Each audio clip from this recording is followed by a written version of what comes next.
መጣው እሺ የኔ ፍቅር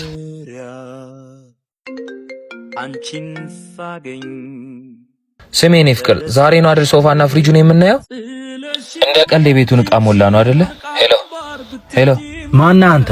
አንተ ራሱ ማን ነህ? የጮኛዬን ስልክ አንስታ ማን ትለኛለህ እንዴ? ማን አንተ? አይ እኔ ታላቅ ወንድሟ ነኝ። ስትመጣ ትደውላለች። ወጣ ብላ ነው። ምን ነው ፊት ተቀየረ? ማዘር ደውላ ነበር።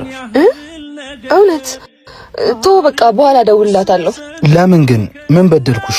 ማለት የእኔን ስልክስ ዳድ ብለሽ ነው ሴቭ ያደረግሽው? ስልኬን አነሳው እንዴ? ባላነሳው ይሻል ነበር አይደል? ለምን ስልኬን ያለ ፍቃድ ታነሳለህ? ከመጀመሩ ነው እኔና አንቺ በፍቃድ ስልክ መነሳሳት የጀመርነው። ቆይ እኔ ነኝ እሱ ነው? ባጣ ቆይ። ለነገሩ ታዩ ግልጽ ነው። ፍሪጅና ሶፋ ዛሬ ነው የምናየው ብሎሻል። ቆይ ላስረዳ። ምንም የምታስረጂኝ ነገር እኮ የለም። ያለቀለት ጉዳይ ነው። ግን አንድ ጥያቄ ልጠይቅሽ እስቲ። እንዴት በሁለት ቢላ መብላት ቻልሽበት? መቼ ነው እንደዚህ ሆንሽው? ይቅርታ። ለሌላ ጊዜሽ ካልሆነ አይሆንም ነው የሚባለው። እኔ አልተቀየምኩሽ፣ ግን ከዚህ በኋላ አይንሽም ማየት አልፈልግም። ልቤን ታውቂዋለሽ፣ ክፉ አልመኝልሽ። ለመጪው ትዳርሽ ይቅናሽ።